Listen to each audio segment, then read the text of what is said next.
Hello students, कैसे हैं आप सब। पूरी आशा करती हूँ कि स्वस्थ होंगे, मस्त होंगे। हम यूरोप पढ़ रहे हैं, nationalism in Europe, class 10th chapter history. Europe को घूमने में आपको बहुत मज़ा आ रहा होगा।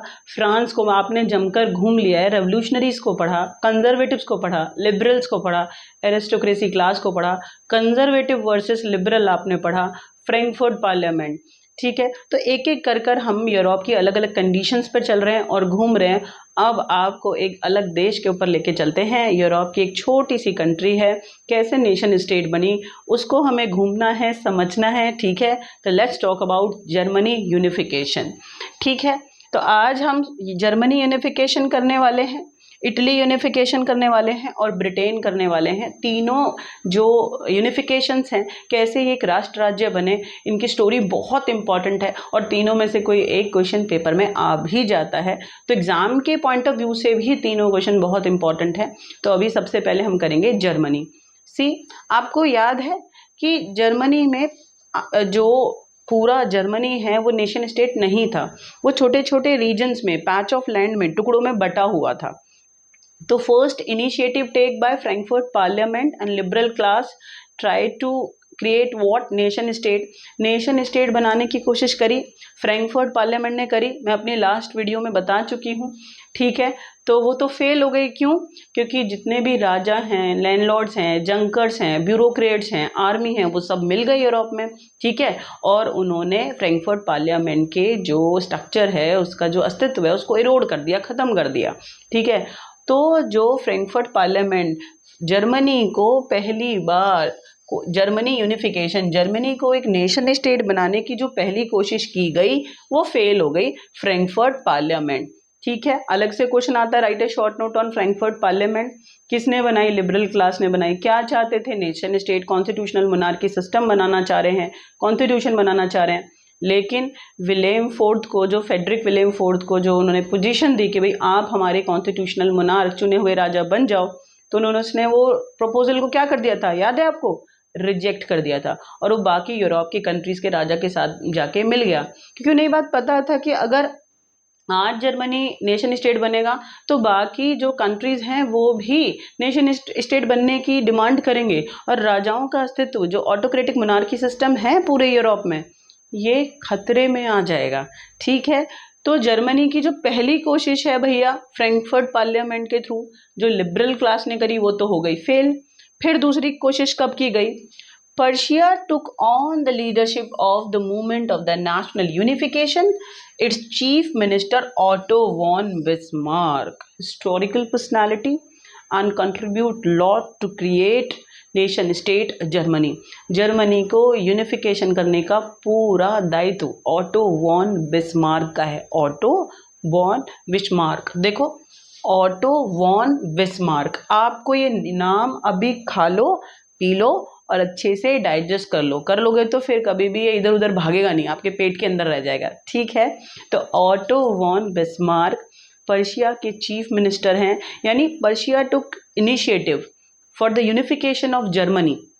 पर्शिया ने जिम्मेदारी ली, उनके जो चीफ मिनिस्टर हैं उनके हाथ में लीडरशिप आई, ऑटो वॉन बिस्मार्क। ठीक है, इन्होंने किसकी हेल्प से? आर्मी और ब्यूरोक्रेसी। आर्मी आप अच्छे से जानते हैं, सेना को कहते हैं, और ब्यूरोक्रेसी होती है नौकरशाही। आपके देश में ब्यूरोक्रेट्स कौन है? IAS, IPS, IFS, A grade से लेके सी ग्रेड तक जो आपके मिनिस्टर्स के नीचे काम करते हैं उसे कहते हैं ब्यूरोक्रेसी, ब्यूरोक्रेट्स। तो ऑटो वॉन बिस्मार्क ने लड़ाई लड़ी जर्मनी का यूनिफिकेशन करने के लिए। अकेले लड़ी? नहीं, ऑटो वॉन बिस्मार्क के साथ किसने मदद करी? आर्मी ने, और दूसरा कौन है? ब्यूरोक्रेट्स ने। ठीक है, जो ऑटो वॉन बिस्मार्क है उन्होंने 7 सालों में 3 लड़ाइयाँ लड़ी। 7 सालों में 3 लड़ाइयाँ लड़ी। किसके खिलाफ? Austria, Denmark and France. Austria, Denmark and France, and finally Persia victory और win and completed the process of unification. Simple सा है, कुछ आपको घबराने वाली बात नहीं है भाई। जर्मनी पहले टुकड़ों में बटा हुआ था, ठीक है, एक नेशन स्टेट नहीं था। तो पहली कोशिश लिबरल क्लास ने करी फ्रैंकफर्ट पार्लियामेंट बनाकर, वो तो हो गई फेल। उसके बाद सेकंड कोशिश करी पर्शिया के ऑटो वॉन बिस्मार्क ने। ठीक है, वो एक चीफ मिनिस्टर हैं। उन्होंने क्या करा, आर्मी और ब्यूरोक्रेट्स की मदद से 7 सालों में 3 लड़ाइयाँ लड़ी, डेनमार्क, ऑस्ट्रिया और फ्रांस के खिलाफ। डेनमार्क, फ्रांस और ऑस्ट्रिया के खिलाफ फाइनली सबको डिफीट कर कर जर्मनी, ठीक है, Germany become a nation state. और किसने बनवाया, ऑटो वॉन बिस्मार्क ने। ठीक है, इतनी सी बात है, हो जाएगी, आपको याद हो जानी चाहिए। इन जनवरी 1831, the Persian king William I was proclaimed German emperor as a ceremony held at Versailles। यानी जो भाई, अच्छा एक बात बताओ, जर्मनी का यूनिफिकेशन हुआ है तो जर्मनी के पूरे जो छोटे छोटे टुकड़े थे मिलाकर अब जर्मनी की नेशन स्टेट बन गया। अब उसका एक ही चुना हुआ राजा होगा, तो वो पर्शिया के राजा विलियम फर्स्ट हैं, उन्हें गद्दी पर बैठाया गया, सेलिब्रेशन हुआ। और बेटा ये सेलिब्रेशन वर्सलीज पैलेस में हुआ। याद रहेगा आपको, छोटी छोटी सी बात है कि जर्मनी का यूनिफिकेशन कैसे हुआ। आज इसे अपने दिमाग में बिठा लो, खाओ पियो और अच्छे से पेट को हिला के डाइजेस्ट कर लो, फास्ट फूड जैसे अच्छे से डाइजेस्ट कर लेते हो। ठीक है, कैसे कैसे हुआ। Firstly take initiative by Frankfurt parliament and liberal class which was totally failed. Frankfurt parliament ने जर्मनी का यूनिफिकेशन करने की कोशिश की थी, बट फ्रैंकफर्ट पार्लियामेंट पूरा फेल हो गया। आपको फ्रैंकफर्ट पार्लियामेंट को समझना है तो आप मेरी पिछली वीडियो में देख सकते हैं, आपको लिंक डिस्क्रिप्शन में मिल जाएगा। उसके बाद दूसरा स्टेप, पर्शिया के ऑटो वॉन बिस्मार्क, जो पर्शिया के क्या हैं, चीफ मिनिस्टर, उन्होंने लिया। 7 साल लड़ाइयाँ लड़ी, 3 बड़े बड़े युद्ध उन्होंने लड़े। किसके खिलाफ, डेनमार्क, ऑस्ट्रिया और तीसरा कौन है, फ्रांस। और फाइनली पर्शिया विक्ट्री।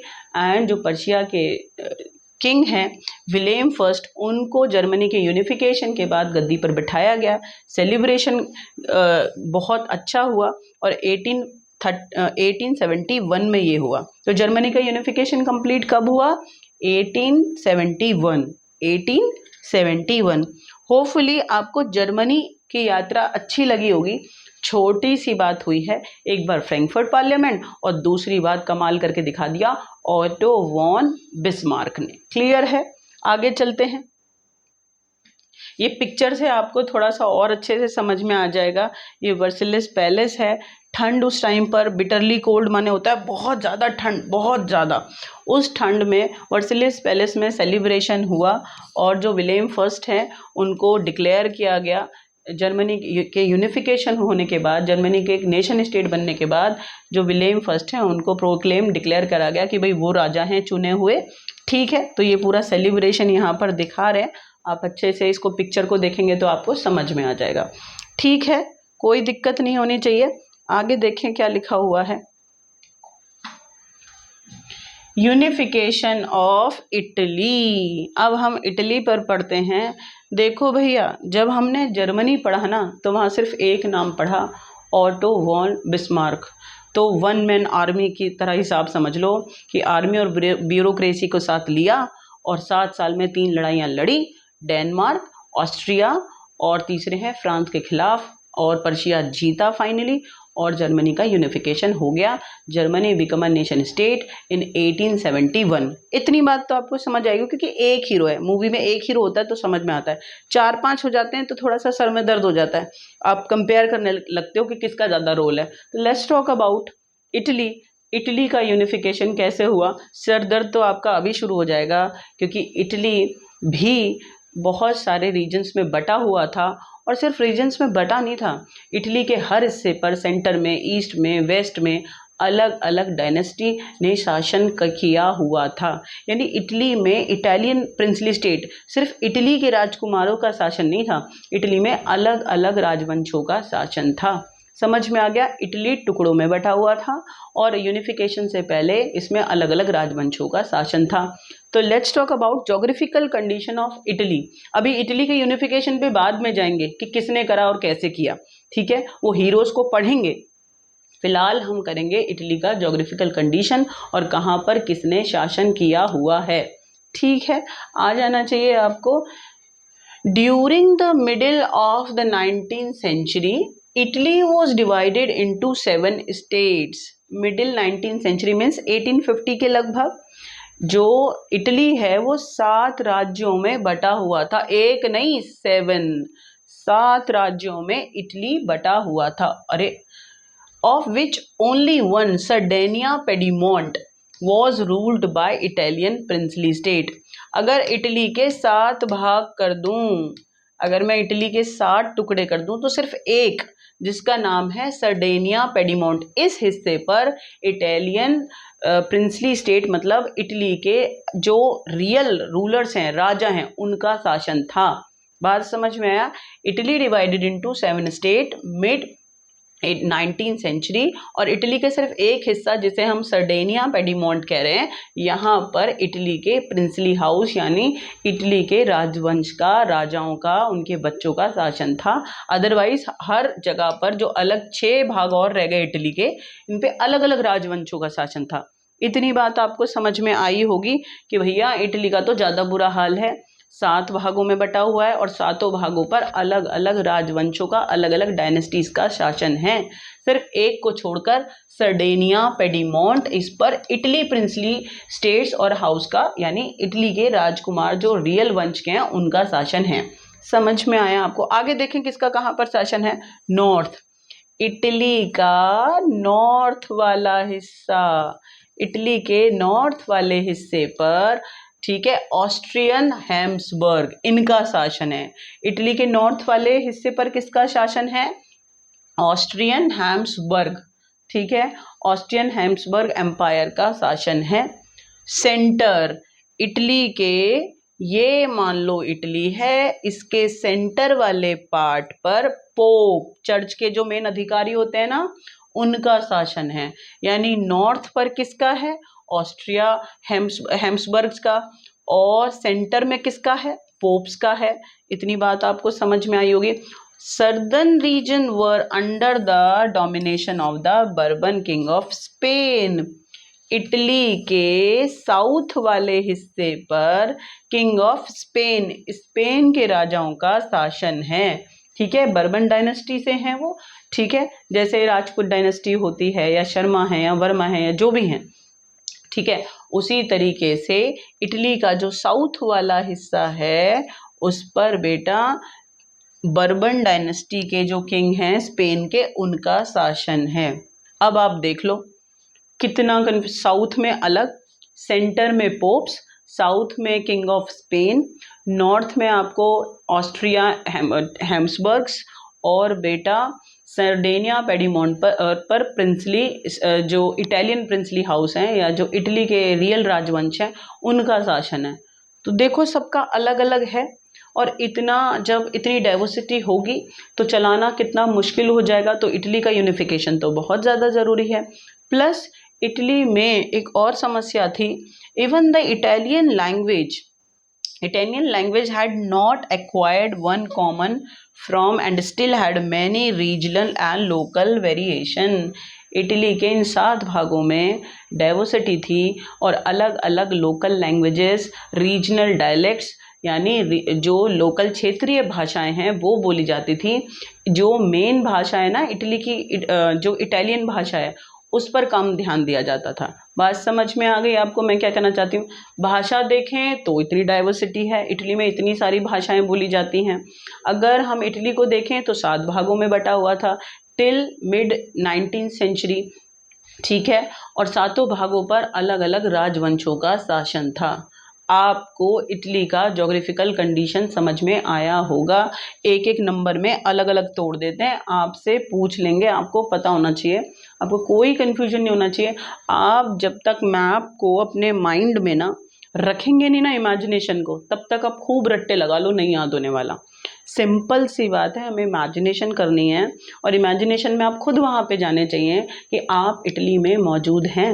इटली आपको दिखने लगेगा कि 7 भागों में बटा हुआ है, आपको ये दिखने लगेगा कि इटली का एक हिस्सा इटली के रियल राजाओं के हाथ में, राजवंशों के हाथ में है, सर्डेनिया पेडिमोंट ये जगह, बाकी सारे हिस्से अलग अलग राजवंशों के हाथ में है ना।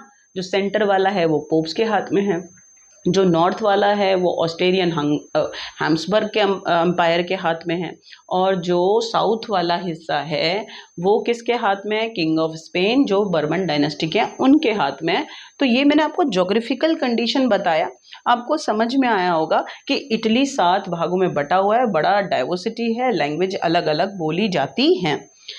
चलो ये तो मैंने आपको डाइवर्सिटी दिखाई, अब इसका हल देख लें क्या हुआ। यूनिफिकेशन तो भाई करना पड़ेगा। देखें यूनिफिकेशन कैसे हुआ। देखो आपको मैं शुरू में करा चुकी हूँ, ठीक है, यूनिट 2 में। आप लास्ट में देखो, ठीक है, गोस्पे माजनी, यूस्पे माजनी बोल दो, जैसे आपसे याद हो। अगर इंग्लिश में प्रोनाउंस करेंगे तो जिप्सी माजनी होगा, और इटली में इटालियन, ये इटालियन वर्ड है, तो गुप्से माजनी आपको इसको पढ़ना पड़ेगा। That is up to you, आप इसको कैसे पढ़ने वाले हैं, इंग्लिश में प्रोनाउंस करने वाले हैं या इटालियन में प्रोनाउंस करने वाले हैं, लेकिन आपको याद होना चाहिए। तो जब आप इसका सेकेंड यूनिट पढ़ेंगे तो आप ऑलरेडी पढ़ चुके हैं कि पहली बार इटली का यूनिफिकेशन करने की कोशिश माजनी ने करी। किसने करी? माजनी ने। बहुत बड़े क्रांतिकारी हैं, जैसे भारत में अगर क्रांतिकारी पीरियड पढ़ना है तो बहुत सारे क्रांतिकारी हैं, लेकिन सबसे पहले आपको किसको पढ़ना पड़ेगा? भगत सिंह को पढ़ना पड़ेगा। तो उसी तरीके से इटली के एक बहुत बड़े क्रांतिकारी हैं, ठीक है, गुसेप्पे माजनी, ठीक है। अब इसने कोशिश करी थी, यंग इटली यंग यूरोप नाम के 2 सीक्रेट सोसाइटी बनाए थे क्रांतिकारियों के, आपको याद है ना, उन्हें बनाया और क्रांति करने की कोशिश करी, और 2 बार क्रांति करी बेटा, एक करी 1831 में और एक करी 1848 में। आपको पता है 1848 में तो लिबरल्स भी हर जगह क्रांति कर रहे थे, तो क्रांतिकारी पीरियड में भी 1848 में क्रांति करी और 1831 में करी। बट दिस फर्स्ट इनिशिएटिव, ठीक है, which was taken by Mazzini as a revolutionary, उसने 2 क्रांति करी, इटली को नेशन स्टेट बनाने की पूरी कोशिश करी 1831, और दूसरी क्रांति है 1848। बेटा दोनों फेल हो गई, दोनों फेल हो गई। तो फाइनली मेंटल मीन्स होता है responsibility, finally responsibility now in hand of Sardinia Piedmont king Emmanuel Victor second. ये है इम्यूनल विक्टर सेकंड या विक्टर इम्यूनल सेकंड। समझ में आया? सीधी सी बात है, आपको एक रिस्पॉन्सिबिलिटी दे दें, if you are fail in that particular responsibility, तो डेफिनेटली योर फैमिली मेम्बर्स, ठीक है, आपसे लेंगे उस रिस्पॉन्सिबिलिटी को और किसी और को दे देंगे। आपको याद है जर्मनी में भी ऐसा हुआ कि पहली कोशिश जर्मनी को नेशन स्टेट बनाने की किसने कोशिश करी? फ्रैंकफर्ट पार्लियामेंट ने, तो वो फेल हो गई। उसके बाद किसके हाथ में आ गई? पर्शिया के जो चीफ मिनिस्टर हैं ऑटो वॉन बिस्मार्क, और वो सक्सेसफुल रहे, ठीक है, जर्मनी को एक नेशन स्टेट बनाने में 1871 में। चलो जर्मनी तो आपने पढ़ लिया है, हम इटली की बात कर रहे हैं। तो इटली में पहली बार जो कोशिश करी है तो वो इटली के रेवोल्यूशनरी हैं माजनी, गुप्से माजनी या जिप्सी माजनी। इन्होंने कोशिश करी, 2 बार क्रांति करी, 1831 में और 1848 में। अपनी सीक्रेट सोसाइटीज़ भी बनाई, ठीक है, young Italy young Europe, Bahrain में और मर्सिलीज में, लेकिन बेटा ये पूरे तरीके से फेल हो गए। कोशिश बहुत अच्छी, बहुत बड़ा नाम है इनका इतिहास में। इसके बाद जो मेंटल है रिस्पॉन्सिबिलिटी आ गई सर्डेनिया पेडीमोंट। आपको पता है ना इटली 7 भागों में डिवाइड है और उसका एक हिस्सा इटली के राजकुमारों के हाथ में है, वो हिस्सा है सर्डेनिया पेडीमोंट, और सर्डेनिया पेडीमोंट के राजा हैं विक्टर इम्यूनल सेकंड। अब इनके हाथ में जिम्मेदारी आ गई कि भाई राजा जी आप कुछ भी करो, इन 7 हिस्सों को इकट्ठा लेकर आओ। Now who had responsibility to create nation state? Italy. Italy को एक नेशन स्टेट बनाने की रिस्पॉन्सिबिलिटी किसके हाथ में आ गई? Victor Emmanuel second. कौन है वो? सर्डेनिया पेडीमोंट, जो इटली का एक हिस्सा है, एक जगह है, उसके राजा हैं। ठीक है, इतनी बात आपको समझ में आ गई, आ जानी चाहिए, कोई इतनी दिक्कत वाली बात है नहीं, जब हम इमेजिनेशन करेंगे तो हो जाएगा। Through a tactful diplomatic alliance with the France engineered by the Cavour। अभी हमको सिर्फ ये पढ़ना है, कैवूर। कैवूर देखो भाई, जब लड़ाइयाँ लड़ी जाती है ना, बड़ी बड़ी, नाम होता है राजा का कि भाई अकबर ने जीती, गुजरात की लड़ाई जीती, फलाना ढिमका, फतेहपुर सीकरी जीता, है ना।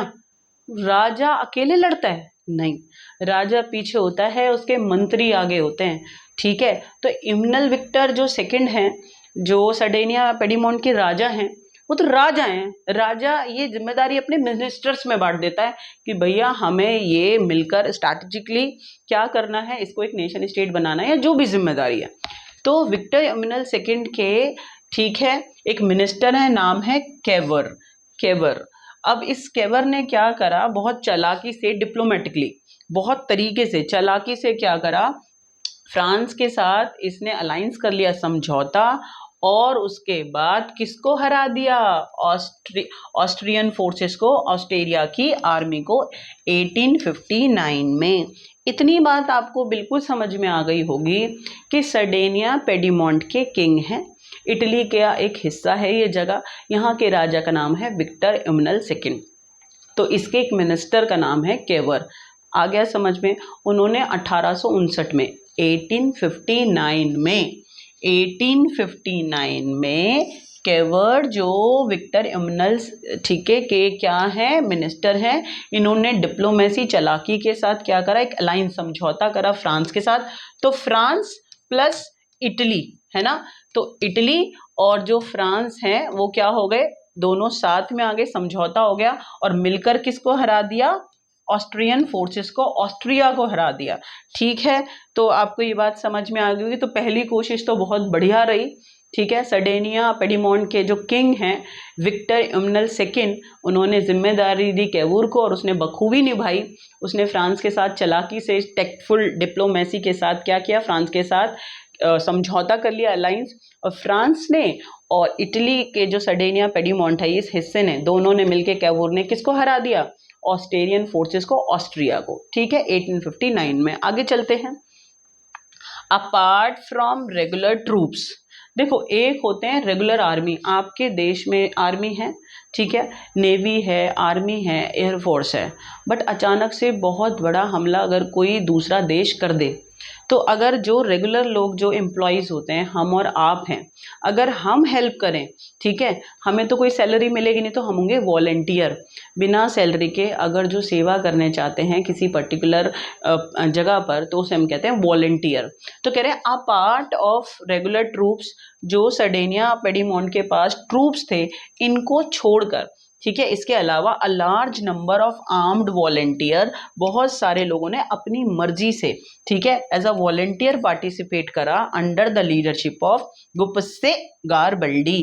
देखो, जैसे आज एक बात सीख लो, जर्मनी का यूनिफिकेशन करने की एक ही इंसान की जिम्मेदारी है, बाकी उसने ब्यूरोक्रेसी आर्मी की मदद से किया, नाम है ऑटो वॉन बिस्मार्क। लेकिन इसको, इटली को यूनिफिकेशन करने की दो लोगों के नाम हैं, एक का नाम है केवर 1859 और दूसरे का नाम है गुपेसे गारबल्डी। ज्वाइन द फ्रे, क्रांति उसने ज्वाइन करा, और 1860 में दे मार्च द साउथ इटली, इटली के साउथ वाले हिस्से में, आपको पता है ना इटली के साउथ वाले हिस्से पे किसका शासन था, किंग ऑफ स्पेन का। तो उन्हें हराया, kingdom of the two Sicilies, and succeed to winning the support of the local peasant in order to drive the Spanish rulers.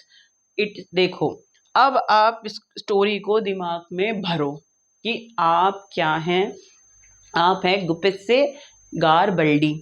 1860 में वॉलेंटियर्स की मदद से, जो अपनी मर्जी से क्या करना चाहते थे, इस लड़ाई में शामिल होना चाहते थे, तो गुपेसे गारबल्डी ने वॉलेंटियर्स की मदद से और पीजेंट्स मतलब फार्मर्स की मदद से साउथ इटली में एंटर करा, और साउथ इटली से वो सक्सीड रहे हराने में, किसको, किंग ऑफ स्पेन को, वहाँ से निकाल दिया बाहर, भगा दिया उनको। ठीक है, तो साउथ इटली भी उनके कब्जे में आ गया। उससे पहले वो ऑस्ट्रेलिया की फोर्सेस को हरा चुके हैं। तो this is the way unification of Italy done by Cavour, and दूसरा नाम आपको गुपेसे गारबल्डी का रखना पड़ेगा। ठीक है, अच्छा बच्चों को बड़ी कन्फ्यूजन होती है, मैडम जब उसने जीत ही लिया था केवर ने, तो ये कहाँ से आ गए। बेटा जब लड़ाई होती है ना, अब भारत की लड़ाई होने लग जाए पाकिस्तान से, तो एक ही हिस्से पे लड़ाई होती है, तो राजा अलग अलग हिस्सों को जीतने के लिए अलग अलग मिनिस्टर्स को जिम्मेदारी दे देता है। ठीक है, इतनी बात आपको समझ में आई होगी। Now imagination this situation, enter as a Cavour और एज अ गुपिस्ते गारबल्डी। ठीक है, 1859 में जो सर्डेनिया पेडीमोंट के राजा हैं विक्टर इमनल सेकंड, उन्होंने इटली के यूनिफिकेशन की जिम्मेदारी कैवूर को दी।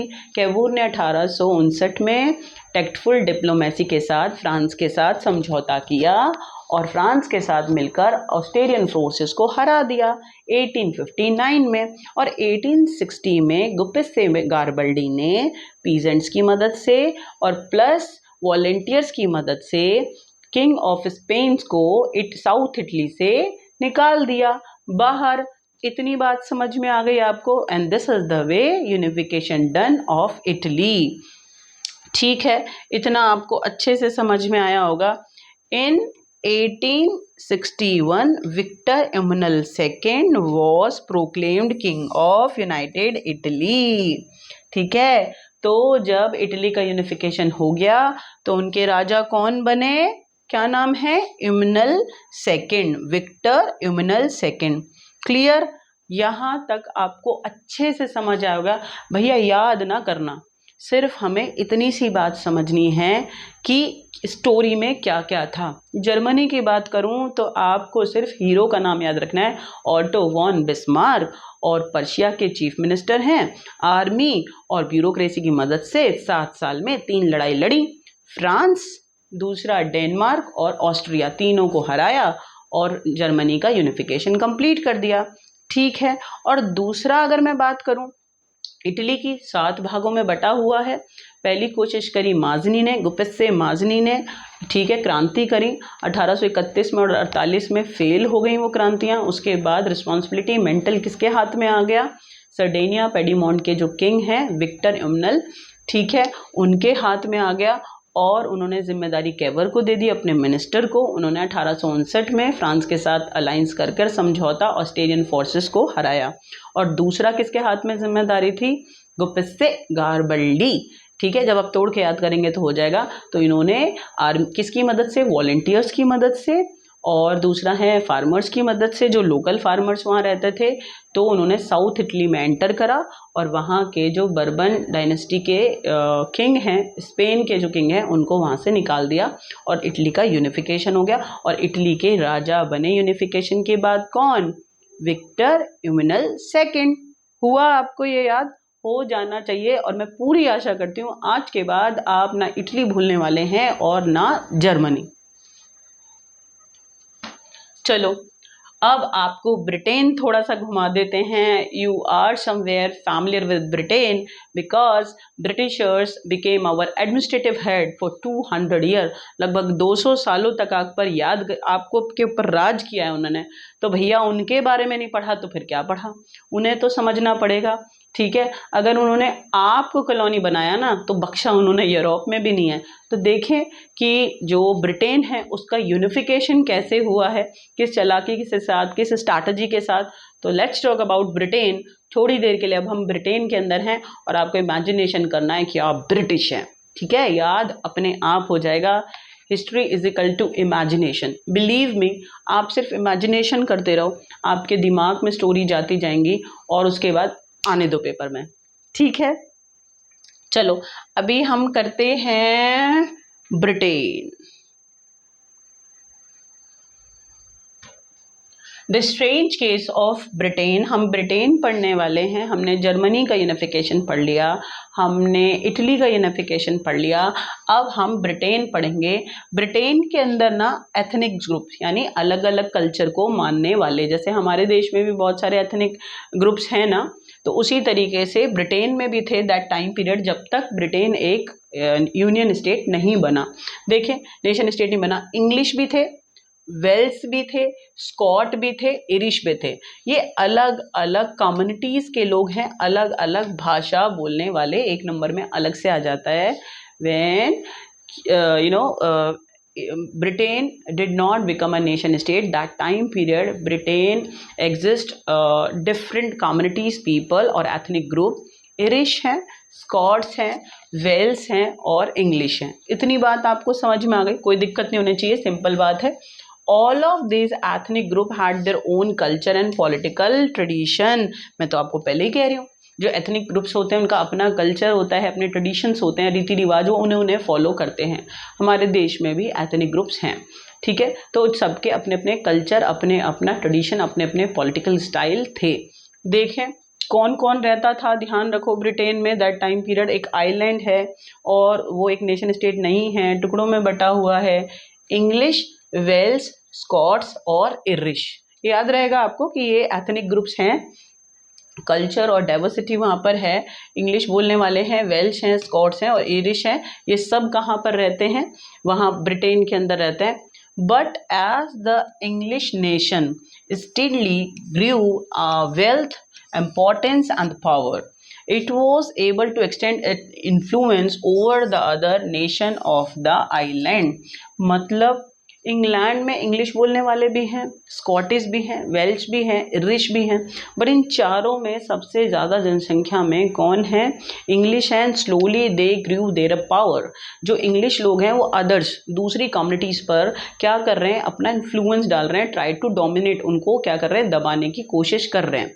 तो आपको समझ में आ रहा होगा कि इस आइलैंड में क्या हो रहा है कि अलग अलग एथनिक ग्रुप के लोग रहते हैं, लेकिन जो इंग्लिश हैं वो अपनी पावर को बढ़ा रहे हैं. जो इंग्लिश है, इंग्लिश भाषा बोलने वाली कम्युनिटी है इस आइलैंड पे, वो अपनी भाषा, अपने पावर को बढ़ा रहे हैं. ठीक है, चलो कोई दिक्कत वाली नहीं है, बढ़ा रहे हैं तो बढ़ा रहे हैं, अच्छी बात है. हर किसी को अपनी पावर बढ़ानी चाहिए, इन्फ्लुएंस बढ़ाना चाहिए.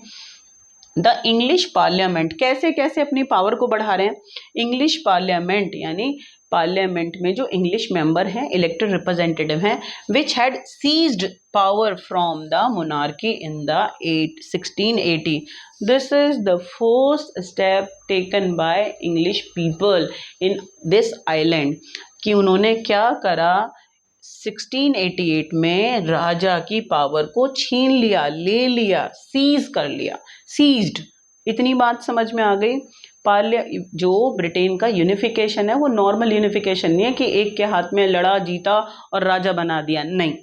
जो ये बहुत ही स्ट्रेंज और अलग केस है. यहाँ पर अलग अलग एथनिक ग्रुप्स रहते हैं. इरिश हैं, स्कॉटिश हैं, ठीक है, इंग्लिश हैं, तो वेल्स हैं, ये सब इकट्ठा रहते हैं. डाइवर्सिटी है, उनके कल्चर और ट्रेडिशन अलग अलग हैं.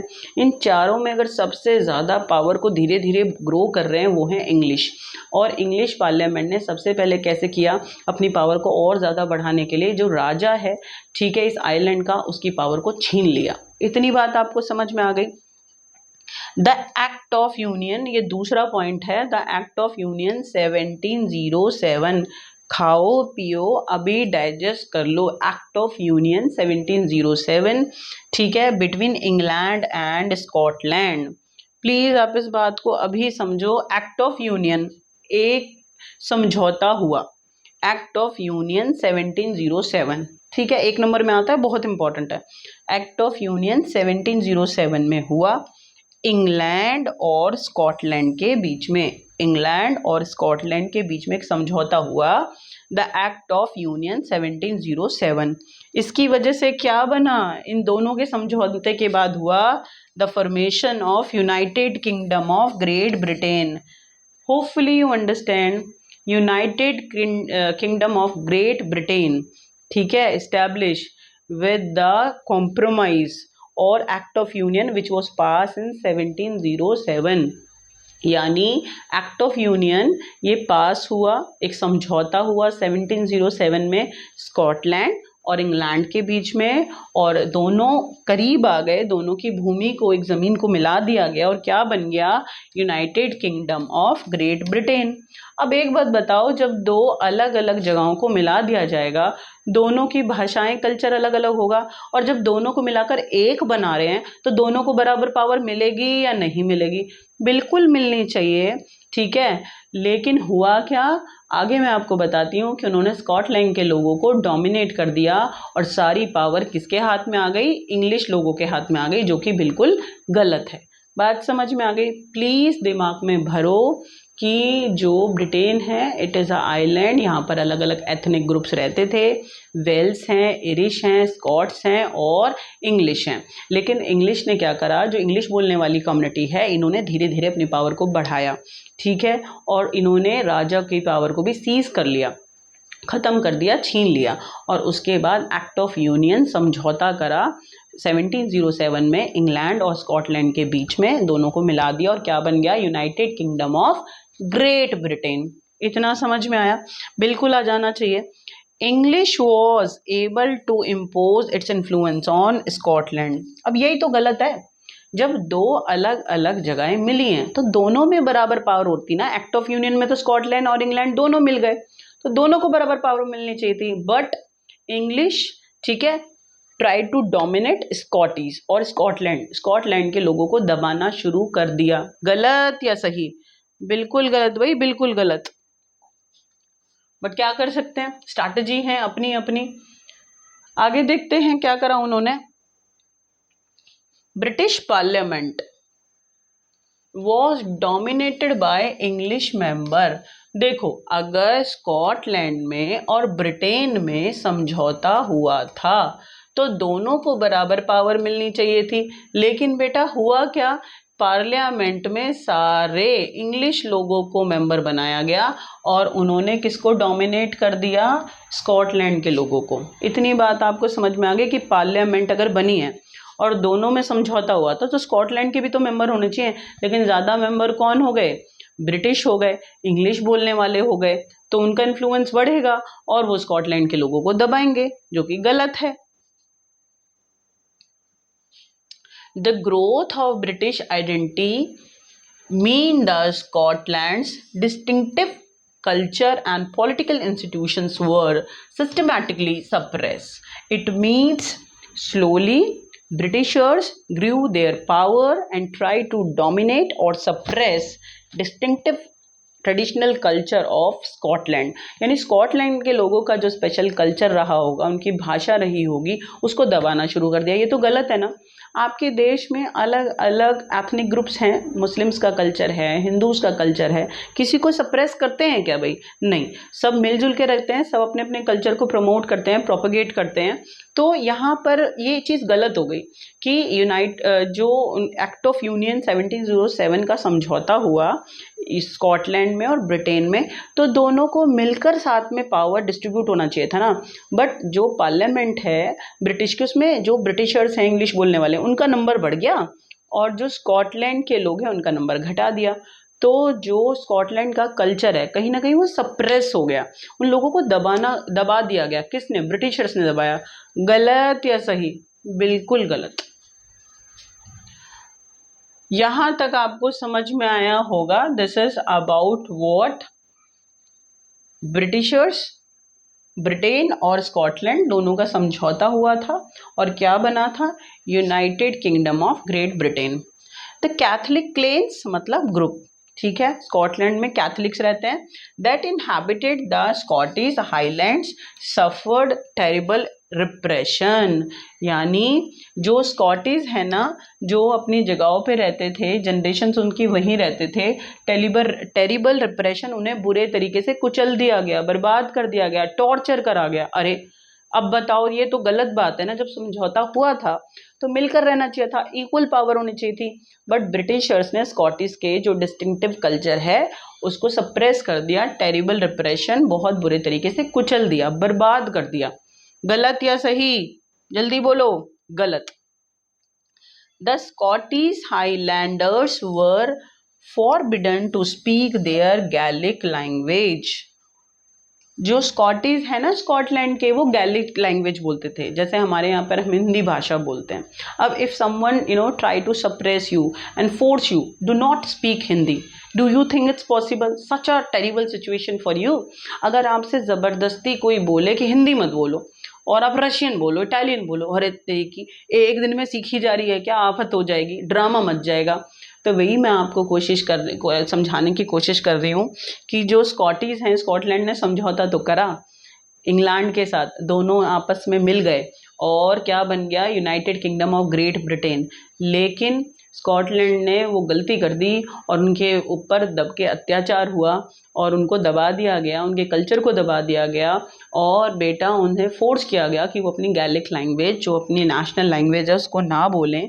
वियर देयर नेशनल ड्रेसेस, वो अपने जो नेशनल ड्रेसेस हैं उनको नहीं पहन सकते। And large number were forcibly driven out their homeland, ज़बरदस्ती उनको उनके देश से निकाला गया। अब सोच के देखो, आपको आपके देश के कपड़े ना पहनने दिए जाएं, आपको आपके देश की भाषा ना बोलने दी जाए, तो आपको घुटन थोड़ी महसूस होगी? बिल्कुल होगी।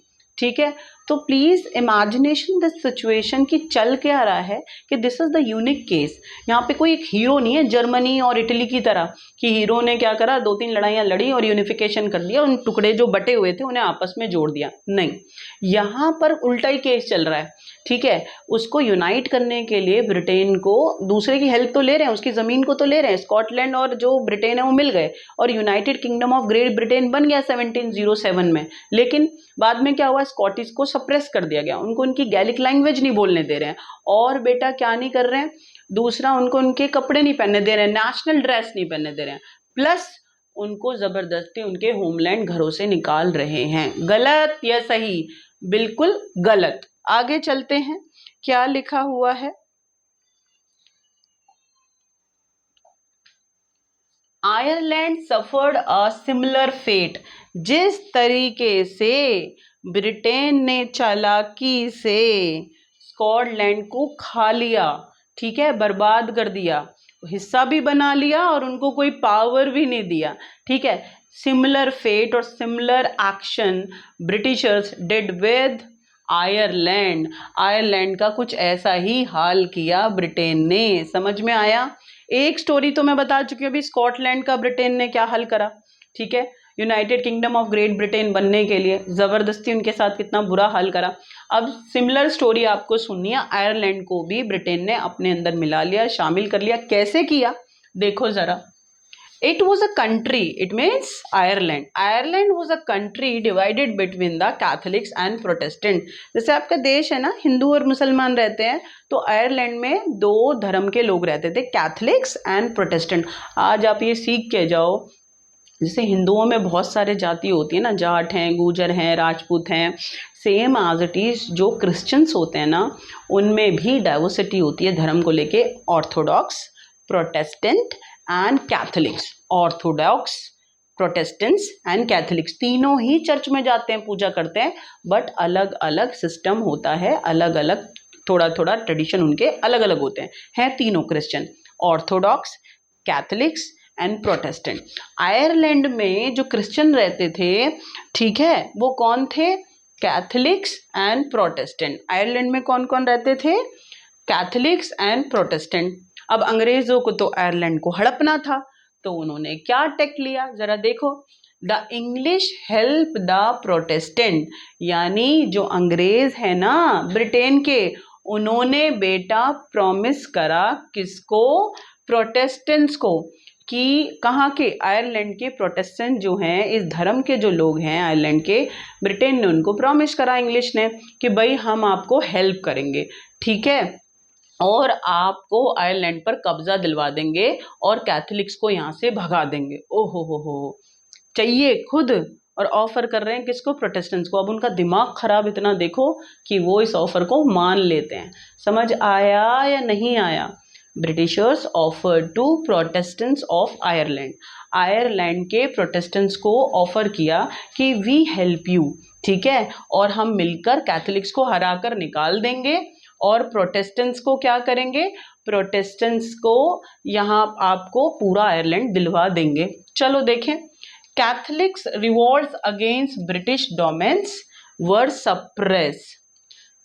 Catholics revolt against British domains, ये जो कैथलिक्स हैं इन्होंने पूरी कोशिश करी बेटा, कैथलिक्स ने ब्रिटिशर्स के खिलाफ कि नहीं, हमें हमारा आयरलैंड चाहिए, और उन्होंने पूरी लड़ाई करी, क्रांति करी, लेकिन बेटा उन्हें सप्रेस कर दिया गया। इमेजिनेशन करो, यू आर इन आयरलैंड, आप आयरलैंड में हैं, आप एक कैथलिक हैं धर्म से, ठीक है, वहाँ पर प्रोटेस्टेंट्स भी रहते हैं। अंग्रेज़ों ने उनके साथ हाथ मिला लिया कैथलिक्स को हराने के लिए।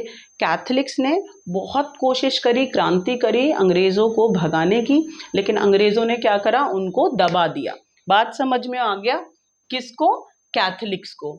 After a failed revolt led by the Wolfe Tone, after a failed revolt led by Wolfe Tone and his United Irishmen 1791। देखो, जो आयरलैंड के लीडर है उनका नाम है वोल्फ टोने। इन्हें क्या करा, 1791 में हरा दिया गया, क्रांति करी थी इन्होंने। Ireland was forcefully incorporated. आखिरकार जिस तरीके से स्कॉटलैंड को अपने कब्जे में ले लिया था, ब्रिटेन ने क्या करा, आयरलैंड को भी अपने कब्जे में ले लिया 1801 में। इतनी बात आपको समझ में आई होगी कि आयरलैंड और Scotland, these are different places and with tactful diplomacy अंग्रेज़ों ने इन दोनों को हड़प लिया। ठीक है, आगे चलते हैं। अ न्यू ब्रिटिश नेशन, अब नेशन बन गया। आयरलैंड भी अंग्रेज़ों के कब्ज़े में है, स्कॉटलैंड भी उनके कब्ज़े में है। लेकिन एक बात समझो बेटा, जब किसी को ज़बरदस्ती आप अपना हिस्सा बनाएंगे ना, तो वो क्रांति की कोशिश करेगा बार बार। तो अंग्रेज़ों ने कहा कि भाई ये तो बार बार उछलेंगे, बार बार क्रांति करेंगे, तो क्या इलाज है, इनको ना अपने अंग्रेज़ी रंग में, अपने अंग्रेज़ी कल्चर में रंग देते हैं ताकि ये कभी भी सर ना उठा पाएँ। तो क्या किया उन्होंने, a new British nation was formed through the propagation of a dominant English culture. पूरी कोशिश करी कि जो स्कॉटीज़ हैं, जो आयरलैंड के लोग हैं, इन्हें क्या कर दिया जाए, इंग्लिश कल्चर में रंग दिया जाए, इनके मन में, इनकी आत्मा में भर दिया जाए। कैसे भरेंगे, the symbol of the new Britain, the British, ये 1 नंबर के लिए क्वेश्चन आता है। क्या इंट्रोड्यूस कर दिया, यूनियन जैक। हमारा जैसे तिरंगा है ना, तो ब्रिटेन का जो नेशनल फ्लैग है उसका नाम है यूनियन जैक। तो हर जगह पर उन्होंने उसको क्या करा दिया, फहरा दिया, हर जगह पर लोगों के दिमाग में भर दिया कि यही आपको रिस्पेक्ट करना है इसकी, फ्लैग की। ब्रिटेन का फ्लैग हो गया Union Jack. The national anthem, उन्होंने, अब हमारा जैसे नेशनल एंथम है भारत का, उसी तरीके से ब्रिटेन ने अपना नेशनल एंथम इंट्रोड्यूस करा, God save our noble king. 1 number में क्वेश्चन आते हैं ये, फिर कहो मैडम ने तो पूरा हमें तो ब्रिटेन बताया था। बीच में से निकालेंगे, आपको ध्यान से स्टोरी को समझना है और आप आराम से कर लेंगे, कोई दिक्कत वाली बात नहीं है। देखो, तो नेशनल एंथम का नाम है God save our noble king. The English language, यानी ज़बरदस्ती फोर्स कर दी गई कि जहाँ पर भी, चाहे उन्होंने आयरलैंड को जीता, चाहे स्कॉटलैंड को जीता, हर जगह पर इंग्लिश लैंग्वेज बोली जाएगी। प्लस नेशनल एंथम इंट्रोड्यूस करा कि हर जगह नेशनल एंथम क्या गाया जाएगा, God save our national noble king. ठीक है, और एक चीज़, उन्होंने अपना नेशनल फ्लैग इंट्रोड्यूस कर दिया हर जगह कि सिर्फ इसी को ही फहराया जाएगा। क्या नाम है उसका, यूनियन जैक। ठीक है, तो जो उनका नेशनल फ्लैग है, नेशनल एंथम है और नेशनल लैंग्वेज है इंग्लिश, इसको उन्होंने हर जगह प्रमोट करा, जो अभी नया नया ब्रिटेन बना है। ठीक है, तो this is the way Britisher try to establish their nation state. और उन्होंने किस किस को कब्जे में किया था, हड़पा था चालाकी से। एक आयरलैंड की स्टोरी याद करनी है और एक हमें स्कॉटलैंड की स्टोरी याद करनी है। यहाँ तक कोई दिक्कत हुई? Hopefully you understand what we learn today. हमने आज 3 स्टोरी सीखी हैं। थोड़ा सा जर्मनी को घूमा और हीरो कौन थे, ऑटो वॉन बिस्मार्क। फिर मैं आपको इटली पे लेके गई और हीरो कौन थे, गुप्से गारबल्डी और कैवूर। और उसके बाद हम आपको ब्रिटेन पे लेके चले। हीरो का तो पता नहीं भैया, लेकिन चालाकी से ब्रिटेन ने स्कॉटलैंड को बर्बाद करा और हड़प लिया, और आयरलैंड को बर्बाद करा और हड़प लिया। तो this is the way they united और establish nation state of Britain. आया समझ में? आ जाना चाहिए, हमने जमकर घूम लिया है। अभी इसके बाद हम अपने नेक्स्ट वीडियो में पढ़ने वाले एलेग्री प्लस बल्कन, और हमारा जो पूरा यूरोप की स्टोरी है वो पूरी हम घूम भी लेंगे और ख़त्म भी हो जाएगी। तब तक के लिए, मेरे नेक्स्ट वीडियो के लिए आप पढ़ते रहो, खुश रहो, मस्त रहो। ठीक है।